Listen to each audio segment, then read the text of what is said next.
Hello, good morning, good afternoon, or good evening, depending if you're watching us live or if you're watching a recording. And welcome to the 12th session of the 5th Global Stop Cyberbullying Telesummit. My name is Tito de Moraes. I'm based in Portugal in a small town called Rio Tinto in the outskirts of Portugal's second largest city, which is the city of Porto, known by port wine, among other things. I'm the founder of Miúdos Seguros na Net, which stands for Kids Safe on the Net. I founded this project in 2003 to help Portuguese-speaking families, schools, and communities to promote the ethical, responsible, and safe use of technologies by kids, tweens, teens, and also by adults. Since 2016, I co-wrote a book called Cyberbullying, a guide for parents and educators, and together with two other colleagues. And since then, my work has focused on that area. And since 2021, I met my co-host, Christiane Miranda, and we saw that we had the same views on many of the items that concern internet safety, digital citizenship, and so on, and cyberbullying as well. And we decided to create a project called Agarrados à Net, which stands for Clinging on the Net. As you see, I'm not alone, but before I hand over to my co-host, a special thanks to our sponsors and supporters. Our sponsors are Google and Associação DNS.pt, who manage Portuguese domain name system, and also to Agarrados à Net that involves me and Christiane. And now the floor is yours, Christiane. Hi, hello everyone. My name is Christiane and I'm speaking from Barcelos. It's a little city more up north of Portugal. I am a coach. I created the Teen on Top youth coaching, and as Tito said, I am a co-creator also of the Agarrados à Net project, which has the mission to help parents and educators to manage the online time that their children spend in front of the screens. It's a project that aims to promote well-being of children, youth, but also adults in some specific areas, such as to prevent excessive use of screens, to prevent and to tackle bullying and cyberbullying, to reduce the negative impacts of social media on the body, image of children, youth, and also adults, to prevent image-based sexual violence, to prevent negative impacts of the digital footprint, and to prevent and tackle the dangerous viral challenges, and to promote positive digital parenting which cross-cuts all these topics. But it's precisely in the context of the prevention and tackling cyberbullying that we are here today, right, Tito? Exactly, and talk about the Telesummit, and this is the 5th edition. We call it global because we try to bring guests from many countries and try to have representation from all continents, and guests that either do research, have projects on preventing and tackling bullying or cyberbullying, so that they can bring their own perspectives to this topic. And the idea is also to help us, to provide us with information, to raise awareness, and to educate us on how to identify, to prevent, to intervene, and to tackle bullying and cyberbullying. So today is our, I think I said 12, but actually I think it's the 18th session. Exactly. I think so. And without further ado, let's introduce our guest, Christiane. Yes, our guest is Ivano Zoppi, Secretary General of the Fondazione Carolina in Italy. We've invited Ivano to talk with us about the situation in Italy after the application of the Italian law. Exactly, and those wishing to learn more about Fondazione Carolina can do so by following them on Facebook, YouTube, Instagram, and also on their websites, and which will be leaving links in the as comments in YouTube. So, without any further ado, let's welcome our guest. Welcome, Ivano Zoppi. Thank you for accepting our invitation to be here talking with us. Can you tell us a little bit more about you and who you are and what you do? Yeah, first of all, thank you very much for this invitation. It's a real pleasure to talk with you and to talk to everybody about these issues. I am the co-founder and the general secretary of the Fondazione Carolina, and basically I am an educator and trainer, and I have also founded another NGO that is called Pepita, that is an NGO who is working for the prevention of adolescents and youth discomfort. So it's about 30 years that I'm working in social issues with a focus on children. I'm also a consultant for the European Commission on sexual bullying. So it is really a pleasure to have this occasion to talk to you, with you, and to this particular event. Thank you very much for the invitation. Yeah, and thank you for having accepted our invitation. And I remember we met in Porto, and we had the opportunity to invite you, and you immediately said yes. So thank you for that. And Ivano, can you tell us how and when did you develop an interest and got involved in today's topic? Well, I started working on the subject of bullying in 2003. So it's about 20 years that I'm working on this issue. And then in 2013, with the episode of Carolina Picchio, the first victim of cyberbullying in Italy, I decided to work on these particular issues, and so we extended our activities from bullying to all the bullyings, and in particular also for cyberbullying. So it is Carolina that gave me in particular the occasion to work on these issues. Without, I know that the story of Carolina is on the website. People can check it out. But can you give us an overview of what happened to Carolina? Yeah, she was a beautiful girl. She was 13, and in 2013 she went to a party. She went drunk. A group of youngs get drunk Carolina, and they filmed Carolina in particular situation, in something like they were acting sexual I don't know, sexual moments. Yeah. Carolina didn't know that there were this video. She saw this video on Facebook few weeks later, and she also read about 3,000 comments, insults about this situation. So she decided to stop her life, and she wrote a letter, and she dedicated this letter. She wrote to her father, and she wrote that words hits more than stones, or more than hits more than pungible. And so from this story, we started to work with her father. Her father decided to go around Italy and to spread awareness about this issue, because he doesn't want to have more Carolina episodes.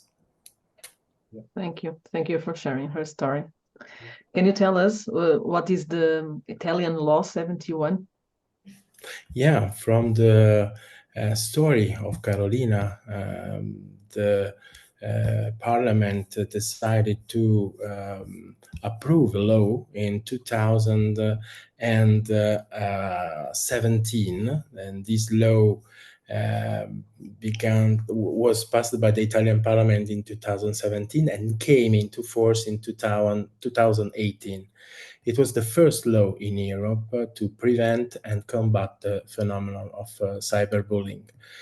The law provides, in summary, the definition. What does it mean, cyberbullying? So in the first article, the law provides for the first time in Italy a legal definition of cyberbullying as any form of pressure, aggression, harassment, blackmail, insult, denigration, defamation, death, personal, inter of minors.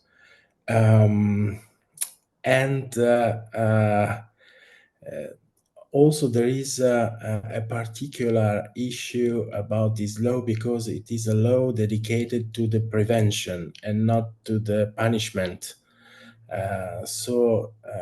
Spread the education about this issue and not to find out any criminal situation. What does provide this law is in each school in Italy, it has been identified a teacher that is responsible for cyberbullying prevention activities. So in each school in Italy, there is a teacher who is dedicated to this. And this is very important. And this is very important because this issue is very spread in Italy, is very there is a lot of situation of cyberbullying in Italy. So if you are a student and if you are a victim on an episode of cyberbullying, you can go to this teacher and tell him to this teacher. Then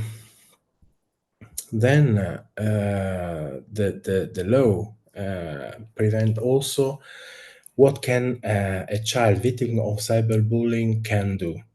Every child over the age of 14 or his, her parents or guardian of the child who has been the victim of cyberbullying may submit to the data controller or the operator of the website or social media operator an application for the obscuring, removal, or blocking the content and disseminated on the network. So if you see maybe a picture of you and you don't want this picture on the net, you can contact the website or the social media operator of this platform. Maybe, for instance, if you see something on Instagram, you can contact the provider and ask them to remove this picture. You can also contact the data protection authority if the operator has not done the obscuration for within 24 hours. So if you are over the age of 14 and you see a content on the net that is not good for you, you can ask to the platform to remove. And if in the next 24 hours the platform doesn't remove this content, you can contact the data protection authority, the Garante in Italy. So it is very, very important for who is victim of this kind of episode. Also, the law we have also the warning procedure for stalking, and any victim can contact the authority and can ask to the authority, to the police authority, to intervene and to ask to the person who spread this content to stop this. And it is like a warning. So you go to the authorities, to the police authority, and they say they send you like a yellow card in the football. So if you go if you do once again this, we can intervene with the law. So this is the important evolution of the of our law. It is a good law, but actually the problem is that this law is not applied because we don't have the approval of all the law. So when you how to say in English, implementing decrees, there are not implemented decrees for this law. And after 5 years, we can say that this law is not applied. That's the biggest problem for us.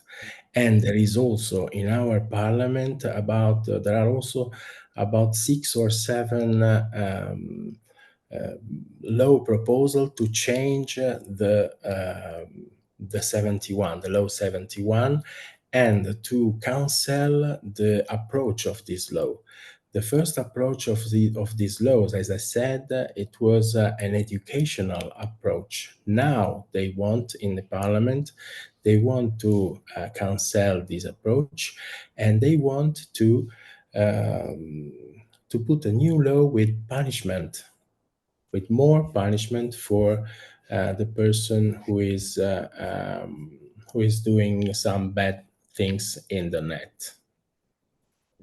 If I understood well, the 71 law, it's only for cyberbullying between children underage and till 18. Is that right? Yeah, is that? And Is that? only. Sorry. Say. No. The focus is for the minors, so for children under 18. Okay.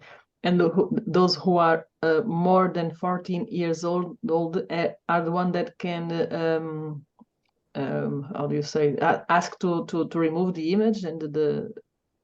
Yes, they can do this. They can ask to the platform to remove the content, or if the platform does not do this within 24 hours, they can ask to the guarantee of privacy. And if they are. And also the guarantee, they have 24 hours to remove, but the time is too short. Mm-hmm. So it's very difficult to remove this kind of images or this kind of contents. Okay. And if the child is under 14, is that parents that have to do that? Is that all? That's it? That's okay. That's okay, it. just to understand. Okay. Yeah, the law gives the permission to the child over 14 to do it directly, Mm-hmm. without the permission of parents. Okay. And you mentioned there is a teacher in each school that is responsible to deal with questions regarding cyberbullying. So is the recipient of all the reports that people have within that school go to him? Is there a procedure that he has to follow after that, or the law just says that they have to appoint someone and that someone is responsible? That's a good question. First of all, the teacher, they have the first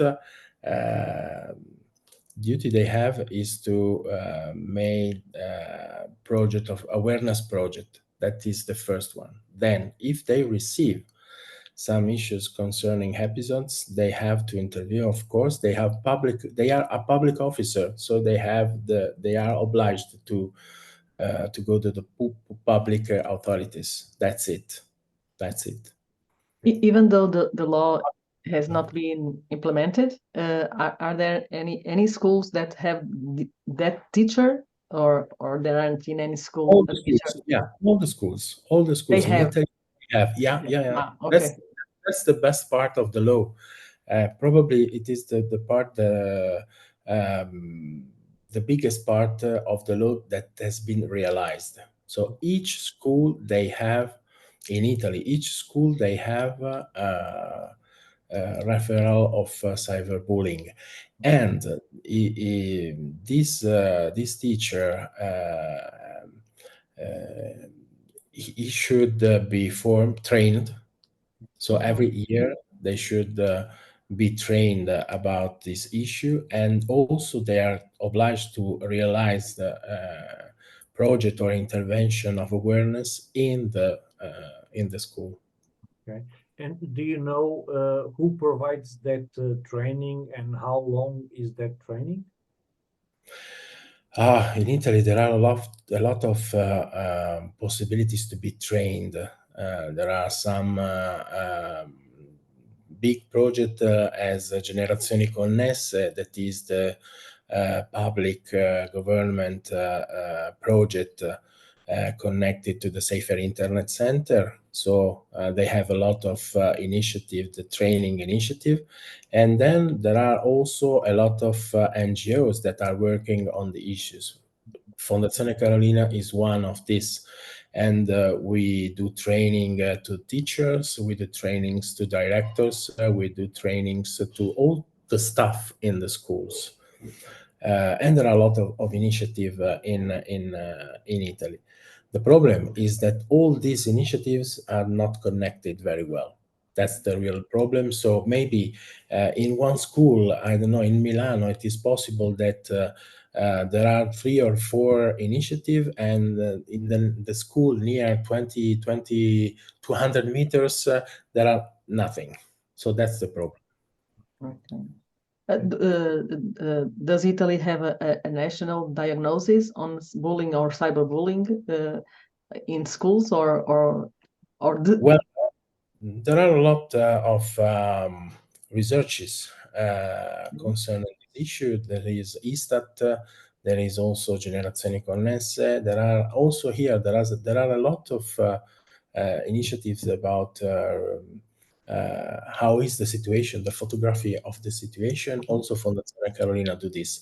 The real problem in Italy is that all these initiatives are not connected, are not really connected. So we are not a net in the net. Okay. Okay. And by having do these teachers have to file an annual report on the cases that they have received? So No, they don't. no? Okay. No. So the school actually might not know how many cases they had. So it's information that only that teacher has. That's it. Okay. So can you tell us if cyberbullying is increasing or decreasing, or if the types of cyberbullying are different now? Can you tell us a bit about the photography of cyberbullying in Italy? From our observatory, the cyberbullying is increasing, especially after the lockdown. As Fondazione, before the lockdown, we received about 50 cases per month. During the lockdown, we had about 300 situation per month. Yeah, because of a lot of didactica on the net, and that's it. And after this, after the lockdown, we stay about 100 cases all months. Yeah, this is the situation. It's not only cyberbullying; it's all the forms of violence on the net. Okay. It's not only especially cyberbullying. Of course, we have sexting. We have teachers that are victims. During the online lessons, it's easy to make some screenshots of the face of the teachers and put some bad words and spread and share on WhatsApp groups these pictures, and we helped a lot of teachers to go to the police to do what they have to do. So basically, to close the issue regarding the law is good, is a good law. Yeah. The problem is that it's not approved in its entirety. So you have a law that some parts are implemented, other parts are not implemented. Then Yeah. you have groups in parliament that want to present alternative laws that are more on a punitive perspective than an educational one. And the biggest problem in Italy is organizations, they don't work in a network, they work each one for each side, so you don't have a common approach to the problem. Is this? Yeah, yeah, this is the photography perfect. In the law, there is also um, a part of the law in which they promote a coordination table, an institutional round table about this, but it is not applied. So this is one part that it is not implemented. This table, this coordination should be about all the initiatives in Italy, but there is not. It is not applied. It is not implemented. So that's a real problem, because there are almost. I know, as in my experience, I know about 100, 150 organizations doing this kind of awareness project, and that's a real problem Yeah, because you don't know how they works. yeah, I understand. Yeah, one question still related to that, sorry. Do you have a curriculum on cyberbullying, or the approach being followed by the majority of the organizations is you do assemblies, you get a few hundred students in a room, and you talk to them, and then you go away, and then you come back next year and do the same thing? Is that? That's the real problem.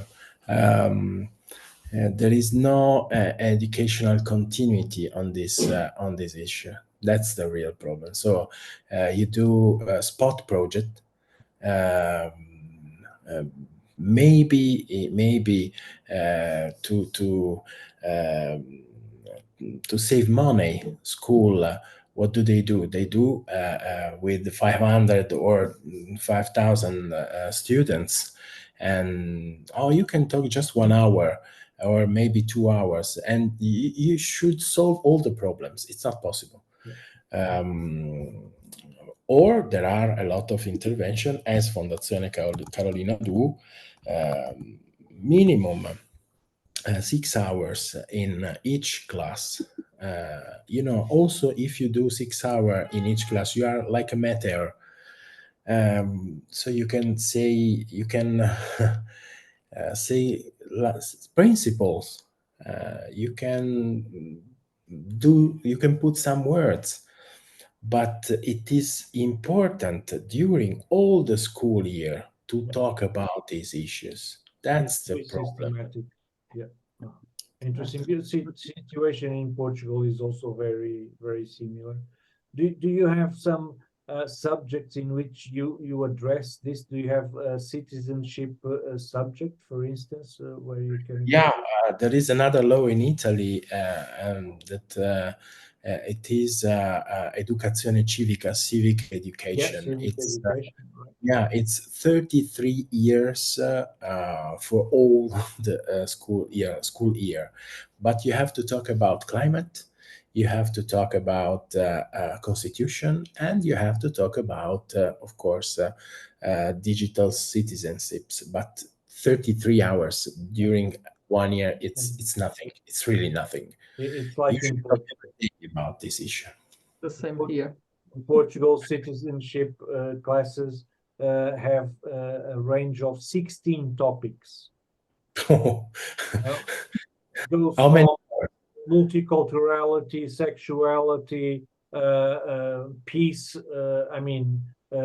ecology, and I believe you have Digital citizenship. 45 minutes a week.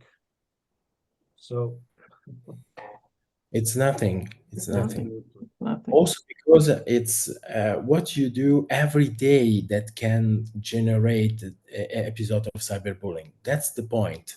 Mhm. If you talk to them once in a month, It's nothing. It's really nothing. And the problem that is that also the theory, the students, they know the theory. If you go there and do you know what is cyberbullying? Oh yes, cyberbullying is blah blah blah. As I told you before, the Article 1 of the law, they know. But what it is important and what it um, is not discussed is the count the cautions that how do Behavior, you if they change behavior behavior. yeah, behavior. Absolutely. That's true. That's the problem. Um, uh, uh, as of now, bullying and cyberbullying is prevented differently in different EU countries, which causes discrimination. Some might have protections while others don't. Do you think that an European law is needed so that all EU countries are mandated to prevent and tackle bullying and cyberbullying using similar instruments and thus reducing inequalities?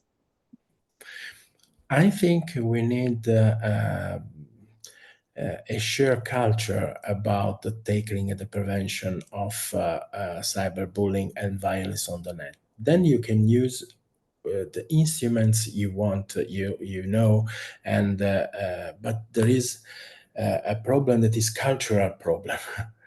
And we should discuss at European level about the cultural problem. Then you can do in your country what you want, but you should also evaluate the program. So, Fondazione Carolina, we are working with some university, and there is a question I want to find out the answer. And so, if you do some intervention in the classroom, uh, which is the impact? So because it's not possible that it's I don't know 10 years that we are talking about this issue, and we just see the increasing of a situation. So there is something that doesn't go good. I'd want to know if the impact of my intervention is, which is the impact of my intervention. Am I doing a good intervention or not? In education, I think you know better than me, it's not so easy to find out the results, but you should study if there is someone who should measure the impact of your intervention. Yeah, absolutely. What's wrong in our intervention? Absolutely. But you can only also evaluate the impact if you are systematic. You know, if it's a hit and run approach, like you go there, you deliver 90-minute speech, then you go home. What's the impact of that? Most probably is no. You know. So if you want to measure impact, you need to measure impact on things that are done on a systematic and holistic basis, I think. But you mentioned cultural change. It's a cultural problem. What does it mean that there's need to be a cultural change in the approach to digital education? Well, in my experience, as I said, I've been able to understand how the approach to the issue of cyberbullying is not entirely correct. In recent years, there have been more initiative, more project aimed at creating awareness around this issue. Unfortunately, however, the data, as we said, confirms an increasing in cases and in this phenomenon. All the courses implemented in schools and educational context represent one-shot intervention, as we said. The risk begin that once the effect of this or that project is over, everything goes back to the way it was before. So the day after, oh, okay, they said that we don't have to do this on WhatsApp, but the day late, the day before, the day after, they do it. So this intervention lack educational continuity. In schools, for example, it is only talked about at certain times, as we said, while in families and other educational contexts, it is talked about less and less. Yet we know that there is a need to develop a continuous system of awareness and training on these issues. Acts of cyberbullying and online violence arise from everyday behavior. If we want to change the culture, we need to change our everyday behavior. Only then can we truly prevent this phenomenon. We should talk to the children, we should listen to the children, and we should give a good example. And we should say that they have to change everyday behavior, every day. Because in one chat of WhatsApp or in one picture you send, there is the possibility to create cyberbullying. But you don't think to this. That's the real problem. Think of what you do every day. Think of what you do every time you take this and you write something. That's the real problem. Cyberbullying is an effect, it's not the cause. We have to work on the cause of the problem, not on the effect, or not only on the effect, I think. Yeah, sure. That's the hard part. The cause and the change cultural behavior is it's a long journey, but it's necessary. You was But needs to be systematic. I think that's something that we're realizing from this conversation is one shot does not work. You need to do some continuity work on a systematic level. And also something that we haven't yet spoken is we need to involve all the players, I believe, right?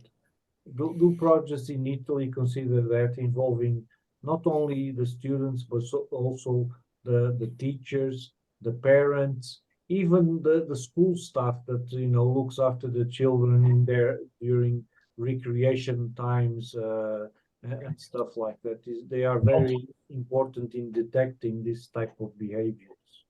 Yeah, not only in schools, also outside the schools. Yeah. We have sports associations, we have youth centers.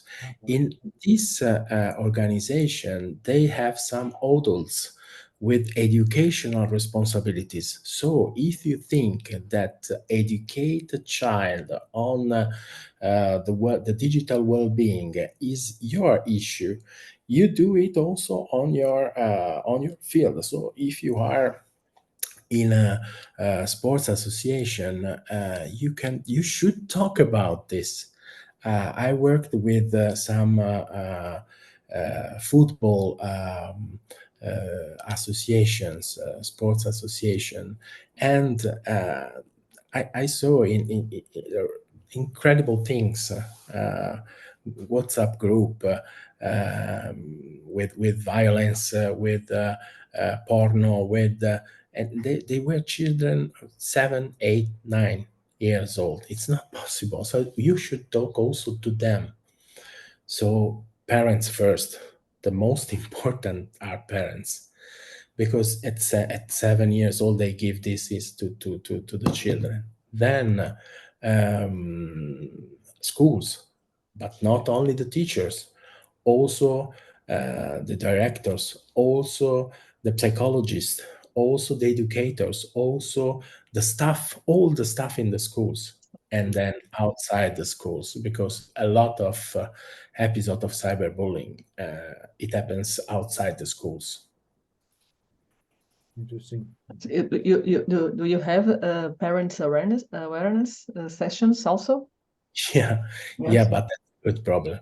Every year, Fondazione Carolina meets about 80,000 youngs, children and youngs in all the country. But only 10,000 parents. That's the problem. That's the biggest problem. They don't are conscious about the importance of this issue for their child. And that's the big I think it's the biggest problem. As I told before, the child know the theory, they know what it is cyberbullying, but they need adults that teach them what it is good and what it is not good. But if adults do bad things in the net, that's not good. They, And they, these adults, they are parents. they don't have they don't really have good examples from adults on the If we net. have, if we as parents, we share before our child are 5, we share 1,500 pictures of them before they are 5. We have a problem. We have a big problem. That's the question.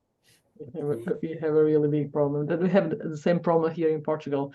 Every time we go to schools to deliver our sessions, we always ask the school to have a parent session for awareness, and many times they have many difficulties to call to bring parents to school. It's sad.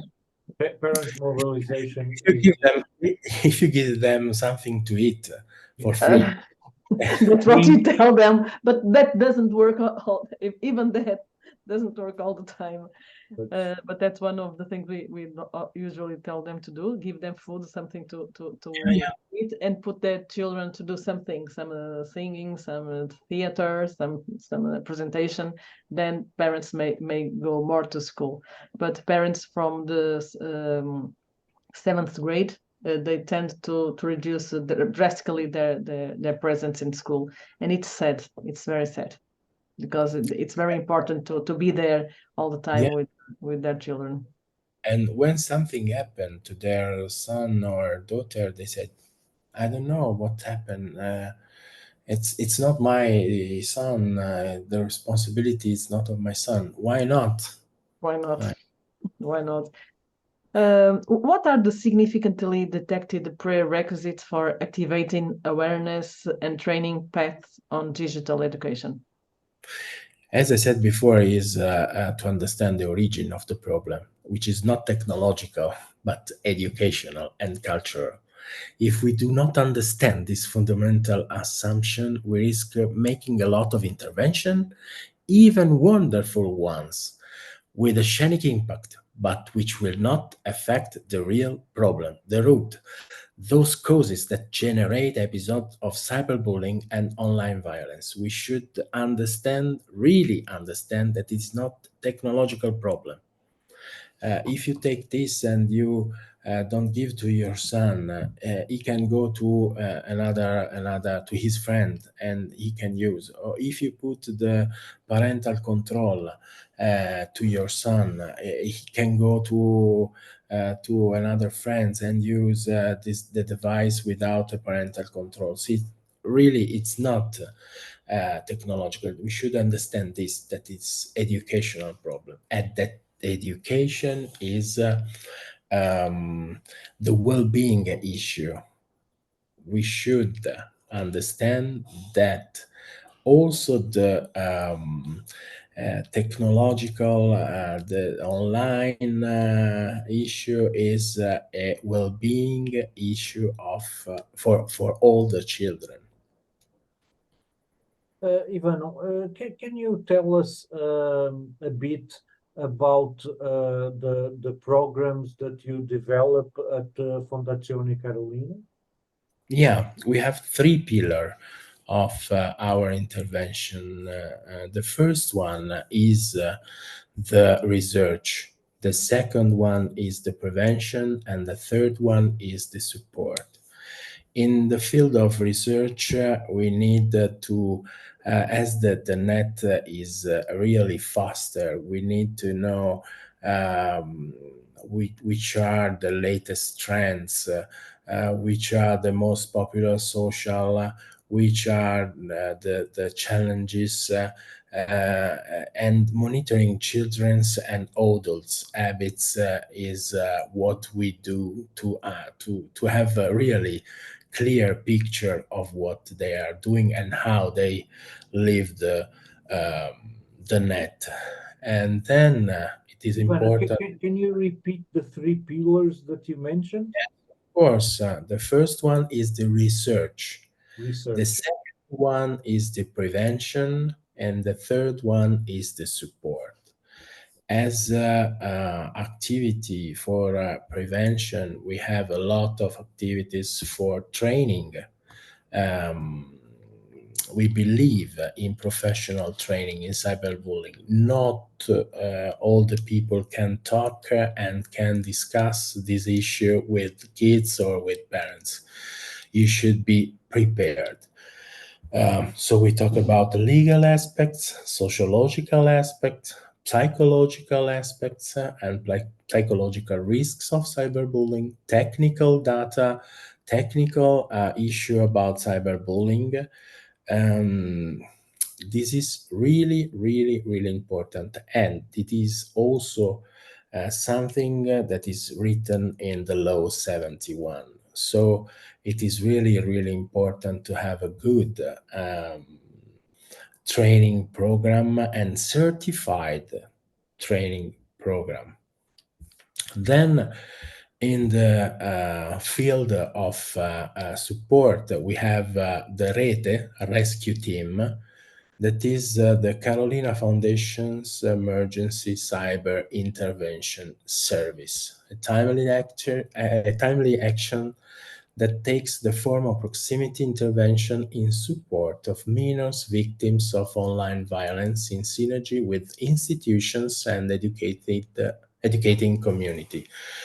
Rete, the rescue team that is composed by psychological, educational, legal, and communication and media experts, responds to growing requests for supporting through a 360-degree approach to more or less emergency situation of online dangers. For example, cyberbullying, dissemination of child pornography, online child grooming, sexting, and so on.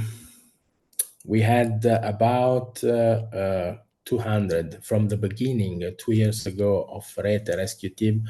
We had about 250 intervention from, I don't know, the most simple intervention, that is a chat in which someone is beaten, from two bad situation as suicide for cyberbullying. So this is our support intervention.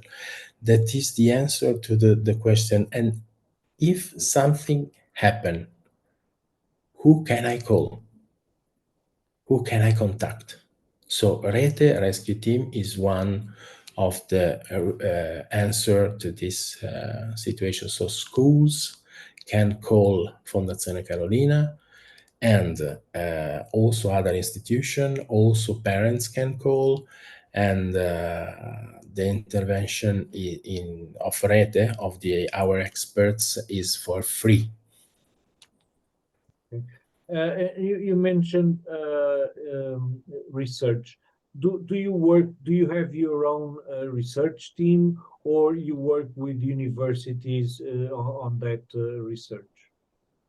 We have a team in our association, our foundation, and this team works also with universities. We work with University of Padova, we work with the University of Bologna, we work with IULM in Milano, and also with Sigmund Freud University in Milano. I know you know Barbara, so she is working with us for a lot of research. Okay. And in the prevention field, do you have lesson plans that you provide to schools? You do teacher training and student training as well. Can you give us some background information on the topics covered? I believe you mentioned a few. Yeah, we work. Our planning is, first we work in schools. we work with teachers and parents. We want to know which is the situation of the schools, of the school, and of the class, the classroom where we are going to work. So give us a picture of the situation. Then we go in the classroom for about 6 hours, minimum 6 hours, and we do not do lessons, but we do a lot of playing activities, dynamic activities. And then after this, we work, we want to meet also, once again, teachers and parents to give them a feedback about the situation and what we have done in the classroom. So this is about first teachers and parents, then in the classroom, and then once again teachers and parents. This is our planning. And the most important things we discuss with classroom is not only cyberbullying, it's empathy, Yeah. Mhm. because for us it is the most important thing. If you spread and if you increase empathy, so you can really prevent all the situation, bullying or cyberbullying. Absolutely. That's true. About the support, the support is only for the victims. Do you do any kind of work on support with the bullies? We work with all the community that is involved in the situation. So the victims, the bullying, and all the around schools, classroom, teachers, parents. That's it. Okay. Do you have any questions more about the work they do, Tito? I was saying regarding looking at the collaboration with technology platforms.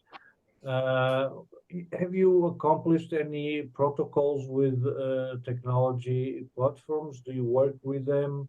Do they support the foundation? How does it work?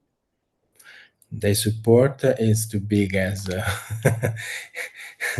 we work with them. Yes, we work with Meta, and we work also with TikTok. Um, in particular, with Meta, we realized a project involving the pediatrics, because if, as we said before, if we cannot meet the parents in the school, we know that we can meet them to the pediatric, Mhm. because they need to go. If you have a child, this is fundamental that you go there, and we work with them to create some protocols about I don't know, divided by age. So at 2, at 4, at 6, how do you have to deal with technology and with your child? We made a research with them, and we found that from 0 to 4 years old, about the 30% of parents, they leave child in front of the device without any kind of control. And also, there are a lot of parents, about the 30% of parents, that ask to Alexa to read a story during the night. Yeah, that's it. That's it. How many? What is the 30%, percentage? 30%. 30%. So, 30. Alexa, can you read a story to my child? That's it. Okay. Do you have that research on your website? I would love to read it. Yes, I will send you, of course. Oh, I I would will, love that. I will Thank send you you the very data, much. of course. Because we are being confronted with children at very young ages using technology. This weekend we were in Lisbon in an event in which we learned the story that you know made our hair stood up because like we had seen a ghost or something.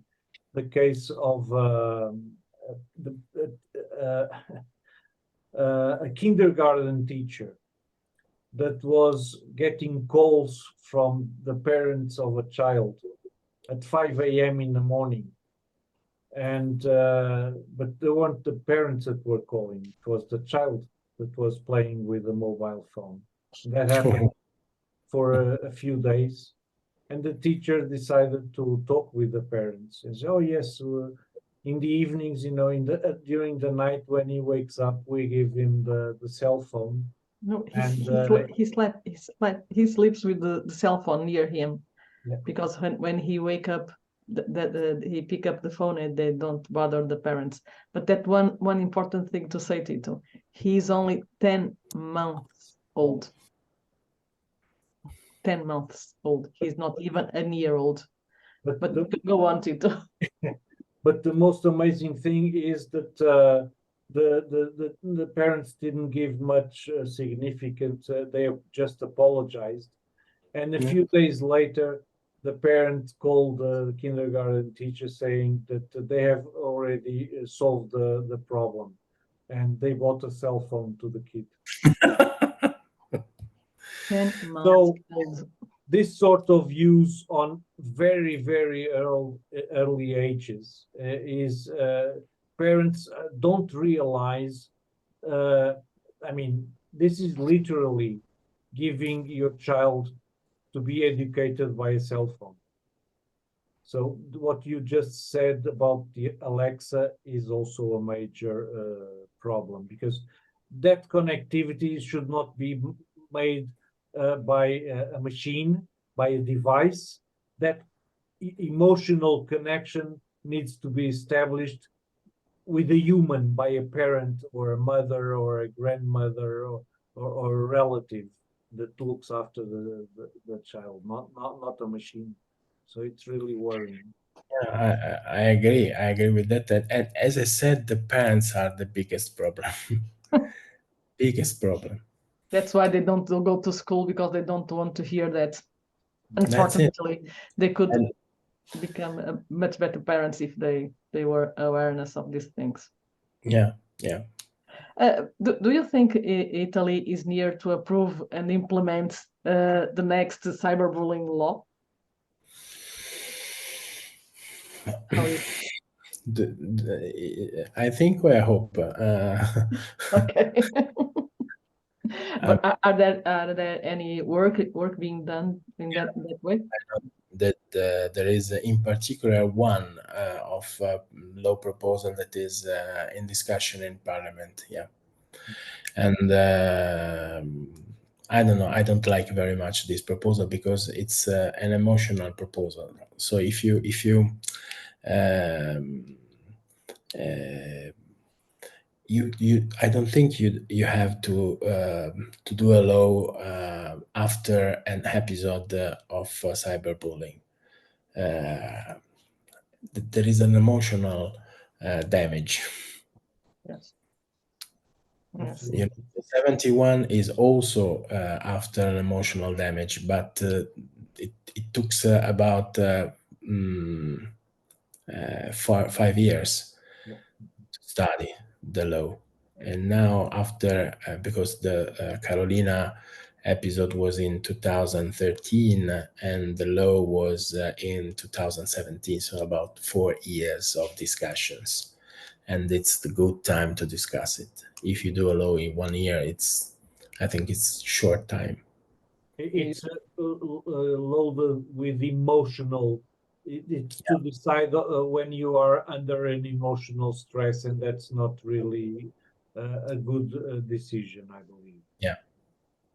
I guess there fortunately there haven't been any other case that someone lost his life due to cyberbullying in Italy in these 5 years.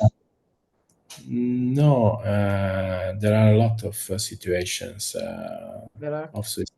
Yeah, yeah, yeah. One, the Even last with adults, I remember the case of a young adult woman that took her own life following a cyberbullying case. I don't remember her name or the person. Cantone, probably.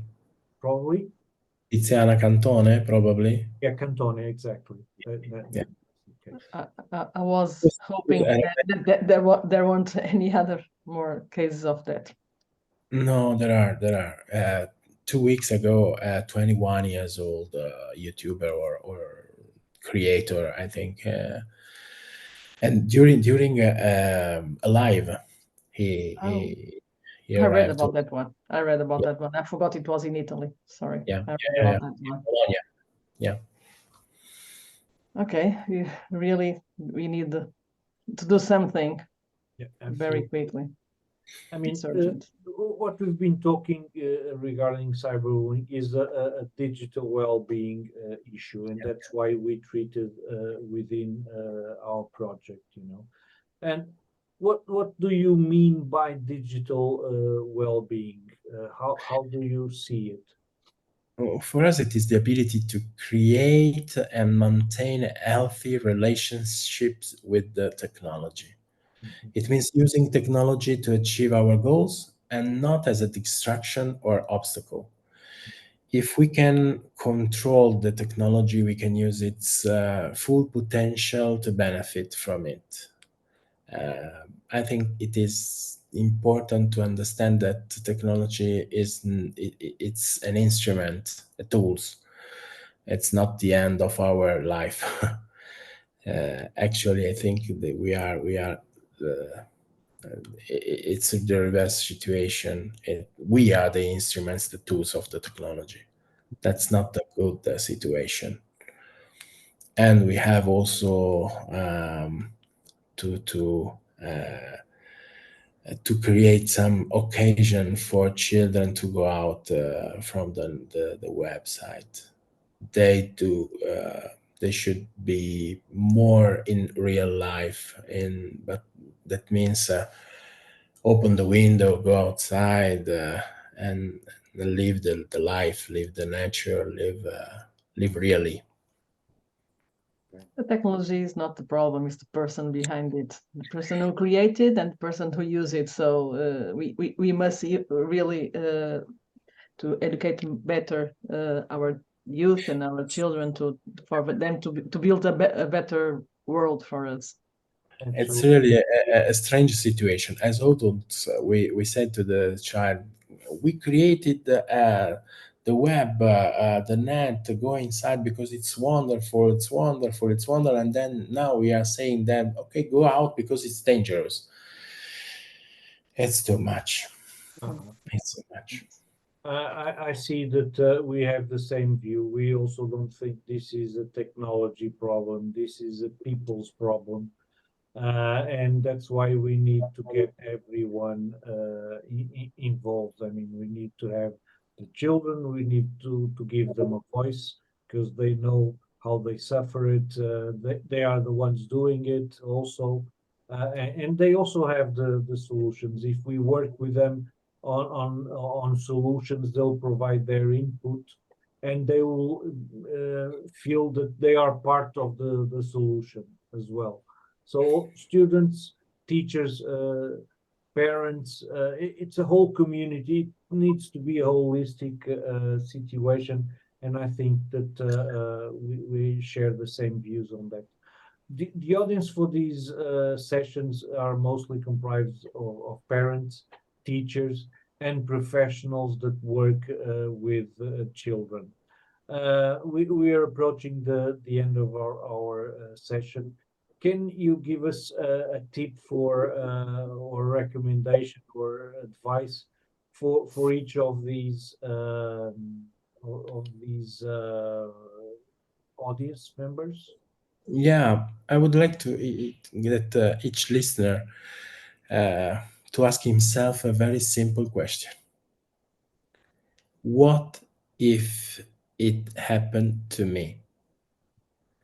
If I were the victim of the online violence, how would I feel? Here, I believe that the rediscovery of empathy can be a fundamental tool to prevent any form of online violence. How I would feel if it happened to me. This is a real simple question, but I think it could be very, very important. Absolutely, absolutely. And as parents, what would we feel if it happens to our kids? Yes, of course, that's the same. I know. It's just to reinforce it. I think it's so important. Thanks, Ivan. It was really a pleasure to be here with you talking on this topic. And also thanks to Google for sponsoring this event and to the Portuguese DNS Association, and also to the project that I run with Christian, which is Agarrados à Net, clinging on the net, which makes this possible. And also to special thanks to all the participants that will be watching this recording. That's it. Tomorrow is Saturday, and on weekends we take a rest. But Monday we will be back with another great speaker, but this time on Portuguese. We will speak in Portuguese. Our speaker will be the fabulastic Fábio Borges, who will be speaking with us about the power of positive communication in preventing cyberbullying. Basically, he'll be with us to tell us how we can work on implementing positive communication, both interpersonally and interpersonally, to promote healthier environments and relationships. Ivano, thank you very much for being here with us. It was a pleasure to know you better and to know better the project of the Fondazione Carolina and to know better what is happening in Italy. Thank you very much, and I hope there will be more occasion to work together. For sure. We hope also. Ciao. Please don't forget to send that report, because it really made me curious, and I'm eager to read it. I will do it. And I'm sure that there will be plenty of opportunities to work together on this and other topics. And give my regards to Barbara. It's been some time that I haven't seen her. Okay. Thank you very much. Ciao. Bye. Bye. As usual, the link for Monday's session will be sent to all of you tomorrow morning. Monday's morning. As usual. So we're counting on you. See you tomorrow. Bye. See you Monday. Bye-bye.